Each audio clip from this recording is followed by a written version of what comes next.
So I've just finished my school exams, and I was very happy with the results. Did some history, did some English, did some just those two actually. I took art, so I got to avoid some of the examinations. That's smart thinking. Saves me a lot of stress. But I was doing my history in particular, and once you've done an exam and you feel like you've done really well, you've remembered all the dates, all the organisation, you've written it well, and you're really proud of it. And then once you've sealed it up and handed it off, and you can no longer access that very paper, then the flow of information that you start to remember. I mean, you spent ages revising, but now you're actually remembering the mistakes and what else you could have done. Yeah, that's me. That's what I am now.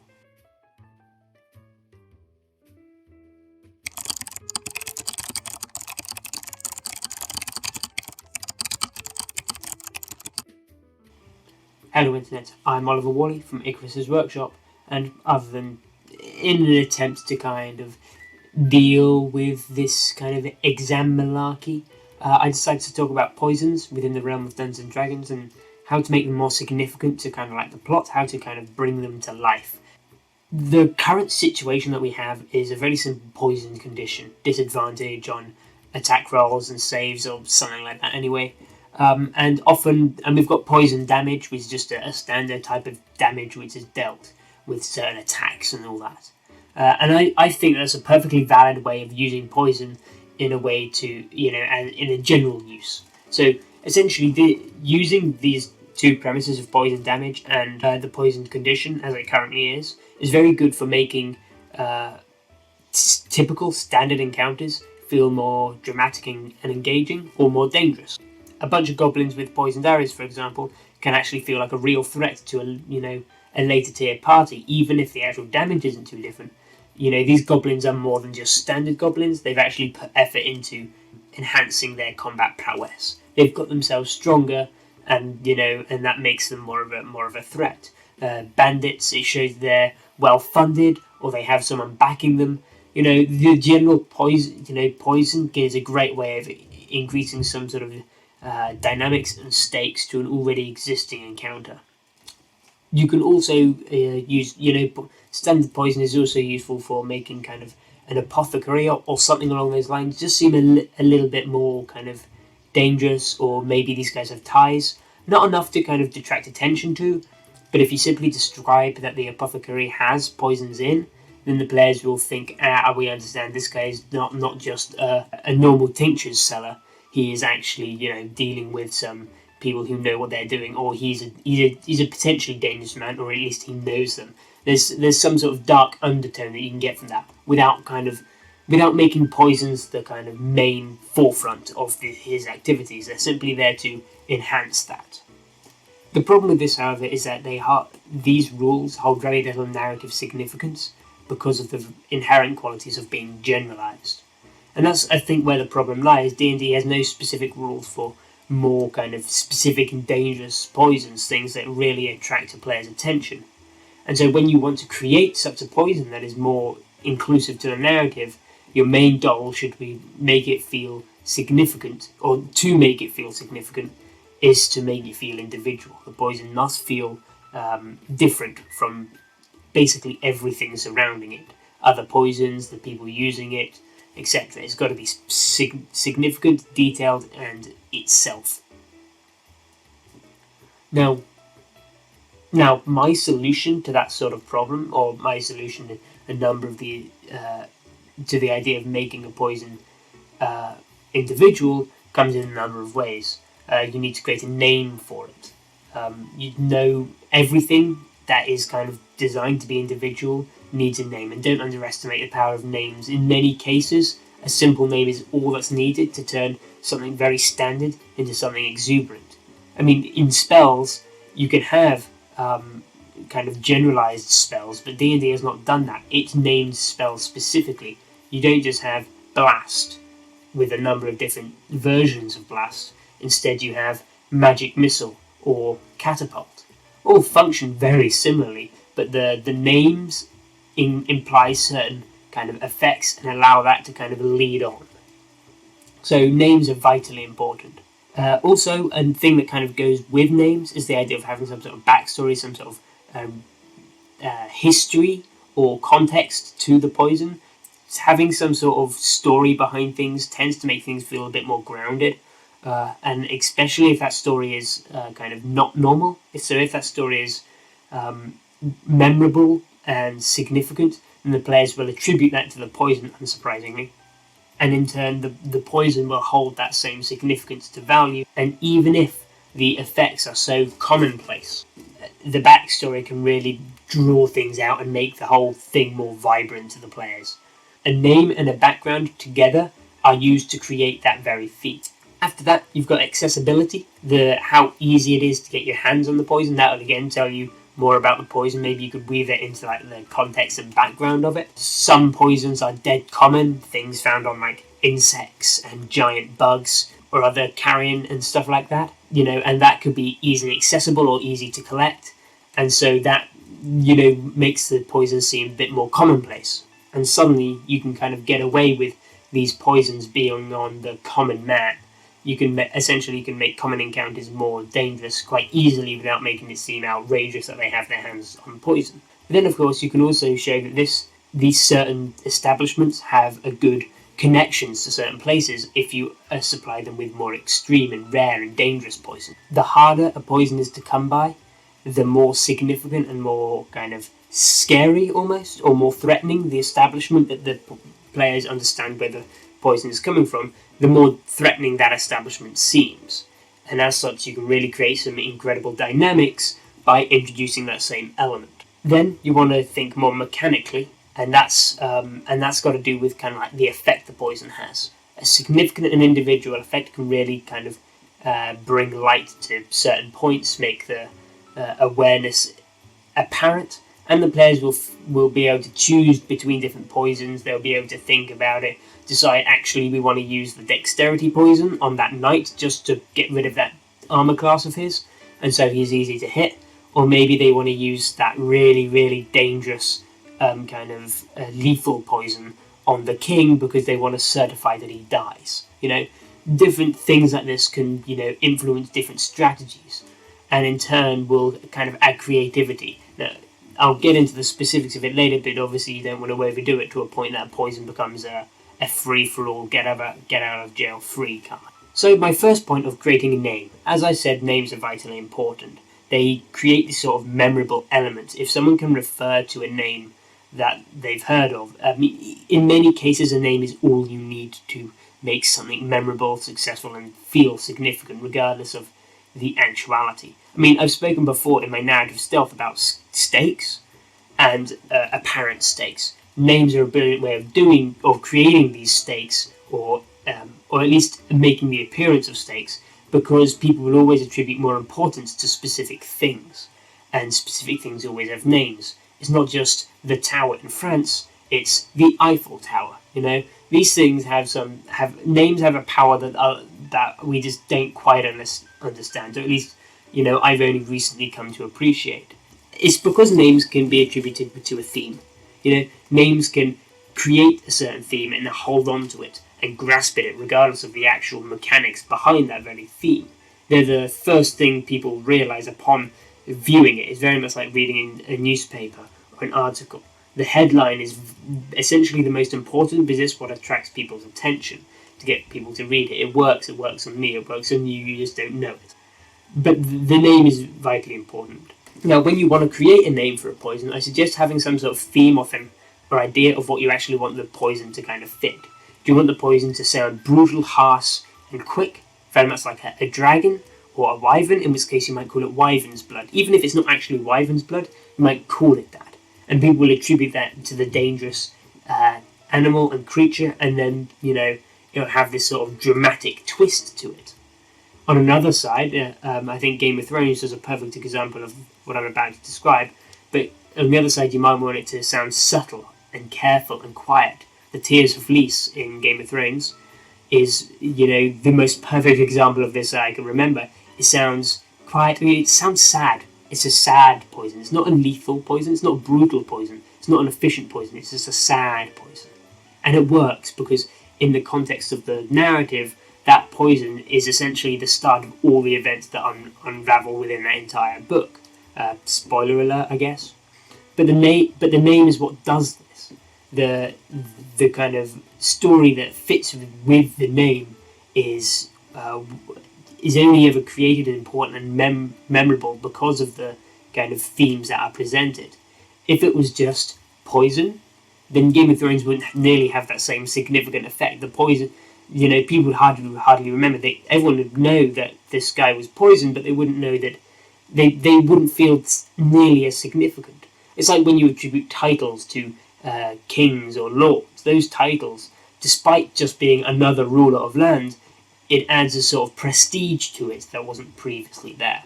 And so when you're creating this poison that you want to be significant, make sure that you choose some sort of name that fits with the theme, and make sure that the players hear about that quite soon, or at least in a way that they're not going to forget. So following on from names, the backstory of the poison is also equally as important as to the name. They kind of mesh well. They kind of have to be dealt with together. And when you create a poison with a name and a theme in mind, the backstory really helps with kind of grounding that in reality. Being able to draw stories from events, be that places or things, even if the stories are incorrect or kind of fables, it'll add significance. When someone tells you a story, even in their personal life, about a single event, and you pay attention, even if it's the most boring thing like going to the shops and getting a chocolate bar, if there's a story that is attributed with that, significance is drawn to it, and people inherently feel like the event is more significant than it is. Now, if that story is dramatic, or detailed, or in-depth, or has a number of kind of interesting twists, or tells you a lot about certain environments, then not only does the backstory draw attention to the poison, but it also draws attention outwards to the environment at hand, and get people interested. It can actually lead to whole quests. I've had a quest before where my players went to find out the original creator of this poison. Well, not specifically, but that's what ended up happening. They were interested in the location because of the fact that they found a poison that was related to it. Essentially, the significance was, brought from the story that surrounded it. Now, when you're creating this sort of backstory element, you've got to take in the same things that you do with the name. You've got to take into account the theme that you're going for. You want Wyvern's blood to be a dramatic, brutal one, then have a story where it was created by this warrior who's slain a wyvern and covered his sword in its blood. It doesn't matter if the story is true, but people will see it as that. Or maybe it's grown on the most violent of plants where wyverns live, and over years of scraping and harming these wyverns as they fly through, it picks up the blood, draws it into the plant, and that's what creates the poison. No one's going to know if that's actually how the poison is created, but there's a good story in it, and that allows and that makes the players feel a lot more kind of invested in that very poison that you've now created. The next point I wanted to talk about was the accessibility, because like the other two, a really dangerous, super lethal poison that is just found on every corner shop that you can buy, even expensively, but you can just buy with gold, seems strange. It doesn't fit. You want the more dramatic, more kind of central poisons to almost be quest items, things that they can't find, things that they can't make, or not within reason. It takes months, years to get the right blend of the right ingredients, and so a D&D party is never going to invest years into making the poison themselves. They're going to have to buy it from someone else, or find it, or get it as a reward. If you see poison on the shelf just for sale in every other apothecary, then when you get that gold, you don't feel like that poison is any significant anymore. You know you're going to be able to find it. Even if you don't go out looking, and you as a DM remove it from the shops, by setting up that premise beforehand, the poison doesn't feel unique. And that's what you're going for. You're trying to get this uniqueness in the poison.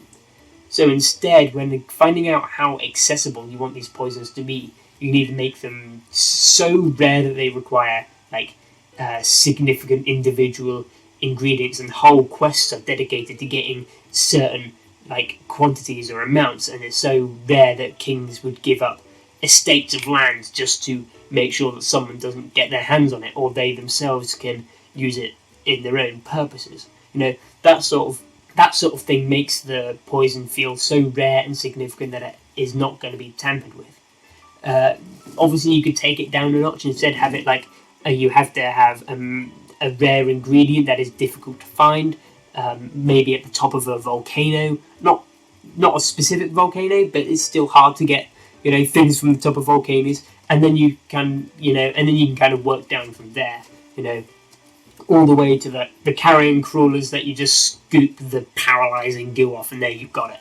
But each one has to have some sort of significant. I mean, if you just have it purchasable, it doesn't feel significant. Instead, if you have it that even the simple poisons need some sort of intriguing way to get it, as I said with the carrion crawler, if you were to scrape the poison off, it doesn't matter if the poison's only worth 2 silver pieces, the fact that they've got to scrape it off and actually do the process themselves in combat gets them thinking. They're thinking, is this creature poisonous? Is it worth trying to investigate, find out if it is? Players love to have usable items that they never use. Potions, wands, rings of fire resistance in the icy plane. Heads up to you, Ford. But the idea is that players like to have these. If they can get their hands on poison, they will take it. It takes hardly a moment to scrape the juices off a carrion crawler, and we all know the players are almost never going to use that poison unless it becomes so commonplace that they stick it on everything, because the effect's not really significant enough for them to worry about. However, it will still get them thinking. They'll look at this carrion crawler poison and think, I've got it. And that's all you need. All you've got to do is make them write down the name specifically on their sheet, and you've got it all set. So when it comes down to accessibility, you've got to make sure that there's a specific way in which the players can get their hands on it. It's not just purchasing, it's not just buying, it's going into a lord's chamber and stealing it, or it's finding a specific set of ingredients, or it's scraping it off the corpse of a felled enemy. All of these would draw the attention back into the poison, make it feel significant, and make it feel individual. Kind of leading on from this is the way in which these poisons are applied. It's kind of a smaller element, but by being able to distinguish and divide how poisons are applied up means the players can kind of get creative in the ways that they use it. A poison that needs to get into the bloodstream is obviously going to be a poison that is used on combat weapons. They're going to find it very difficult to apply that very same poison with some, putting it in food, because that won't work. And so they might come up with a creative solution, as they might trip up someone, make sure they've got a cut, and then put it in like that. But I don't know, I'm not creative enough yet, though I might think of something. But, it will influence that this poison is a combat poison, and the players will know it, they'll apply it to all their arrows, and then, all's good. Vice versa, a poison that needs to be inhaled, something that becomes intriguing. How do you get someone to inhale this poison? It's a weird effect, and it allows you to kind of dive into the more specific parts, and again adds one more unique factor to a poison, making it more significant, making it feel more central to the narrative, especially if the players don't actually have access to the poison and are investigating and have to find out how it was applied. If it's inhaled, they've got to figure out how on earth did they get this person to inhale it. My point is, how the poison is applied is vital to making the poison fit within the theme. And this is all important. This is all about getting it in the theme, because getting it within the theme is just how you get the players' minds to spin.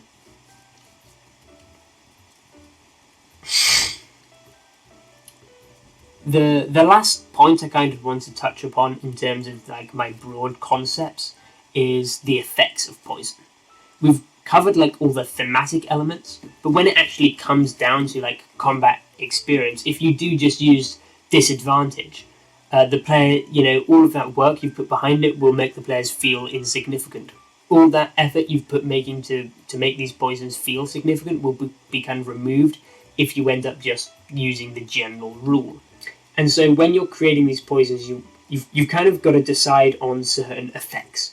Now, this is the hardest thing, because you've also got to be careful. You don't want to make a poison that is so dangerous that if the players get their hands on it, the game is basically over. I mean, we've all had these horror stories of a poison that if you fail the save, you die instantly, or if you succeed, you get reduced to 1 hit point anyway. Those poisons are DM kind of get out of jail free cards, which can can detract from the narrative.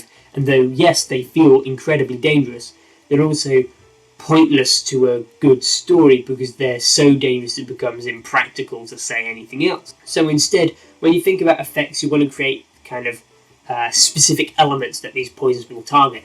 Does this target make you slow and sluggish, in which case it might reduce your dexterity temporarily? Or is this poison really weakening or paralysing, in which case it might reduce your strength? Other things might reduce your maximum hit points, or your speed, or your attack bonus, or even more so, your intelligence. It could be like a special anti-wizard poison. That would be an interesting concept to kind of run through and experiment with.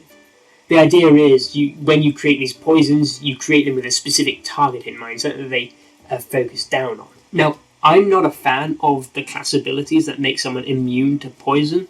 I feel like they should make you immune to kind of standard poisons, but specific poisons should ignore such a feature. And so an effect of some of the more significant poisons could be that they specifically ignore poison immunity. Imagine a monk at level 20 actually suffering some sort of poisonous effect. That would be almost irony for the most powerful class that D&D has ever created. A couple of effects that I enjoy the most are temporary ability drain points. I really enjoy them. I think they really make the players who are using them decide who to target, why to target, and there's not a lot of things that reduce saving throws or make someone easier to target. And so this allows for the right debuffs in the right areas that the players can plan and strategize around that. I'm also a big fan of the kind of movement limitations. Slowing down someone is difficult. I play by a certain rule that doubles the cover bonuses of item, doubles the cover bonus. The armor class bonus from cover. Specifically, it's not actually double. It's half cover does 5 points and full cover does 10, just to make taking cover actually incredibly significant, and my players play tact. And because of this kind of tactical element, when they get poison that can reduce someone's armor class or make someone shoot incredibly, significantly worse, they will take it. They will use that all the time because they understand the value of these tactical bonuses. In standard D&D, it's not really a problem because at the late game, when you're going to get these significant poisons anyway, it doesn't matter because you've got a plus 28 to hit anyway, and you're only a natural 1 will fail regardless of what cover they're behind. So these effects are less relevant there, but I don't want that. With the tactical element that I play in my game, these effects will last through the whole thing. Now, in D&D 5th edition, the results of these ability drain points, I don't really care for. I apply by the 3.5 rules in the sense that dexterity, if you get 0 dexterity, you're just rendered paralyzed rather than outright dead. But, the premise is still the same. Having these sort of effects rather than just damage and unique effects. Another thing that came to mind was forces you to make constitution checks with a certain DC each round. It confuses you and you can't maintain spells. Simple thing, but can be really, really devastating to certain wizards and casters. And you get this theme of anti-casting spells that reduce make casting really difficult. And essentially you can create these themes and these ideas, and the players can understand the significance of each poison currently within the game. Another opportunity you have with poisons is allowing the players an opportunity to kind of make them, creation of poisons. And I've came up with kind of this system I use to when I add it. I like it because it gives the medicine or the nature skills some more relevance, but also allows just the kind of creativity and the players to feel like the environment is a bit more significant. I allow them to collect a certain amount of ingredients if they slow their pace, and they succeed at a perception check when they're doing kind of long distance travel. And when they're not in a rush, my players like to stack up on a couple of vials of poison. It takes a long time to make it, with my session, but that's because I'm running a massive well. You might be much more willing to increase the speed in which players can collect these ingredients. But the way I do it is I have essentially a table of different poisons, all related to environments, and they will have a DC that can be crafted. Now, I then simply make my players roll a nature or medicine or survival or whatever, or alchemy or whatever relevant check. something else. It makes alchemy useful. It actually makes alchemy an entertaining thing to use. But distraction. But I make them make this check, and then I provide them with a list of poisons that they can get their hands on. I don't just say, you get the best of this lot. Instead, I allow them to choose a section of poisons, obviously the more prominent poisons requiring a higher DC. And once they've chosen it and compare it to the DC, I might allow for, if they get 4 points above the DC of the poison they want, that poison is raised in significance and poison level by 1. So it's now, let's say, a level 2 Wyvern's Blood poison. And vice versa, if they roll below it, they'll get a much less potent point. And I make the loss of potency significantly faster than the gain in potency, just because I want failure to feel a lot more significant than success. Powerful poisons I don't want to be handed out willy-nilly, but weak poisons I don't mind handing out whenever I can. But I then link it to, as I've said, I'll link it to environment. So within the certain environment, they'll only have access to certain ingredients, obviously. But rather than having to make them keep track of individual ingredients, I'll just have a series of ones dedicated to certain environments and roll on that table, as it were. I like this idea just because I like creating poisons. In video games, in The Witcher, I like making those potions and things, and in turn, poisons. I actually think maybe this shouldn't be titled just poisons. I mean, all of the things I've said, you could very much apply it to potions and things that buff you, buff ability stats and all that. I actually like that idea. I'm still going to call it poisons because I don't want to redo this whole thing, but you can apply all the kind of messages I've said in a reverse way, allowing them to be amplified and buffed. I might hesitate on making them as powerful as the poisons. I'll probably make, for every poison, I'll make an equivalent buff, probably in some manner that uses the poison to make it, but I'll make the poison more significant. Another thing about poisons is the search for an antidote can be a fun little quest or a fun little understanding, and especially if the more significant poisons, you can have more specific antidotes, and thus it's not just a let's make an antidote, roll a check. It's instead you have to kind of search through the king's palace for the right ingredients, or even worse, have to actually go out and to a specific location, fight through the monstrous guardians, go to the Feywild, go and kill a god, and then come back and heal the tavern boy. The point is, you can create some really cool adventures out of the search for an antidote for these poisons, and the significant ingredient, essentially, is kind of the important thing. The idea of having to go out and find something significant to influence the antidote or in making the poison. I mean, poisons can have the effect of you can have like very specific poisons, ones that stop a dragon from breathing fire. That should really be in my effects section. But the point is, when you've got these kind of specific elements to a poison, it becomes a narrative quest. It becomes a goal, and you can influence that and change it, and the players can influence and change it, and you can build whole stories from the very idea of the poison being present, the antidote being needed, or the ingredients, or a threat that needs some sort of dealing with. It also allows for a kind of a moral battle with the paladin, because we all know paladins, most of them are kind of anti-poison, which I'm not a fan of. I'm a big fan of kind of Nietzsche's philosophy about, the ends essentially justify the means. If you need to stop a dragon breathing fire so it doesn't destroy a town, and the only way to do that is use a poison, use the damn poison. That sort of thing. But the point is, it allows this sort of moral battle. Are we willing to sink to the level of poison use and take the material consequences, especially in this society where poisons are not appreciated? Are we going to take that risk?